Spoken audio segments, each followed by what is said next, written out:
कुछ काम नहीं करोगे तो मजदूरी कैसे मिलेगी? अगर संसार का ही काम ले लो, उदाहरण ले लो, जब तक आप खेती दुकान दफ्तर में नहीं जाओगे, काम नहीं करोगे, तो आपको आपका मालिक कैसे पैसे देगा, कैसे मजदूरी देगा? जब आप उसके सामने कोई काम करके दिखाओगे तब तो आपकी मजदूरी बनेगी।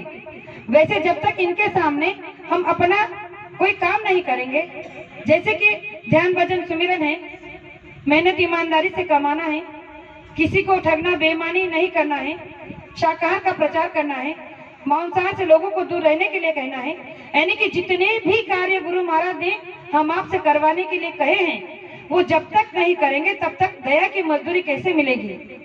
और हम सोचते हैं कि बस आसानी से हमें मिल जाए क्योंकि हमने गुरु को अपना लिया है। अरे गुरु को अपना कर तुमने कोई गुरु पर एहसान नहीं किया है, एहसान उन्होंने हम पर किया है कि इस मनुष्य शरीर में आने के बाद हमें लक्ष्य 84 की योनि से बचाया है। हम आपको पता नहीं कि हम पहले कितने कितने योनियों में से अपने इस आत्मा को गुजार चुके हैं। कभी कोई कीड़े की, मकोड़े की, सुअर की, नाली के कीड़े की, पता नहीं कितने कितने गंदे गंदे कीड़ों में, मकोड़ों में जन्म लेकर दर दर की ठोकरें खाकर इस आत्मा को हमने जब परमात्मा से मिलाने की कोशिश की, विनती दरखास्त की, तब जाकर ये मनुष्य शरीर मिला। और अब भी इसे इतने हल्के में ले लिया कि अरे अब के बार मिला है, मरते ही तुरंत मनुष्य शरीर मिल जाएगा। तो इस गफलत में कभी मत रहना, क्योंकि हमारे महाराष्ट्र के संत बताते हैं तुकाराम महाराज कि एक एक योनि कोटि कोटि फेरा मग लागे मनुष्याचा वारा।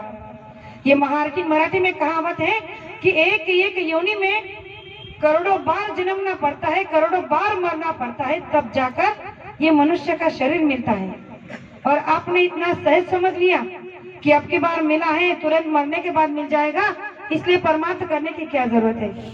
प्रेमियों, एक बार अर्जुन ने भगवान कृष्ण से पूछा था कि भगवान, जब संसारी लोग मरते हैं बिना परमार्थ किए, बिना गुरु किए, तो मृत्यु तो उनकी भी होती है। और जो लोग संत मत में चलते हैं, गुरु से नाम का दान लेते हैं, अध्यात्म जीवन जीते हैं, वो भी तो मरते हैं। फिर जब मरना दोनों को है, मर के दोनों को जाना है संसार से, तो अपना समय क्यों बर्बाद करें? परमार्थ के लिए अपना समय क्यों बर्बाद करें? तो उस पर भगवान कृष्ण ने एक छोटा सा वाक्य बताया।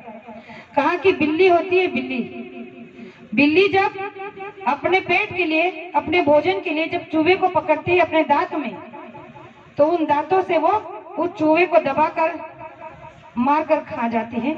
इतने उसके दांत नुकीले होते हैं, जहरीले होते हैं। लेकिन जब वही बिल्ली जब अपने बच्चों को जन्म देती है, पैदा करती है, और उन बच्चों को एक जगह से दूसरी जगह ले जाती है, तो उन्हीं दांतों में पकड़ कर ले जाती है, लेकिन इतनी सुरक्षित तरीके से कि बच्चे को कभी कोई हानि, कोई हार्म ना पहुंचे, और एक जगह से दूसरी जगह ले जाकर रख देती है।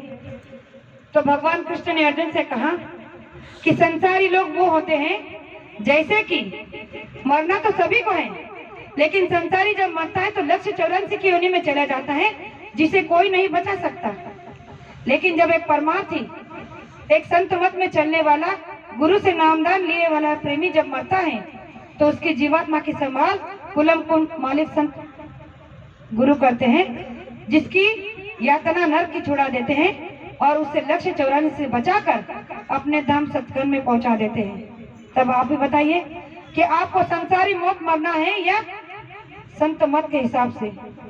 तो गुरु महाराज ने कहा कि अगर आपने संत मत के हिसाब से अपने आप को ढलना शुरू कर दिया तो संसार आपको मिथ्या लगने लगेगा।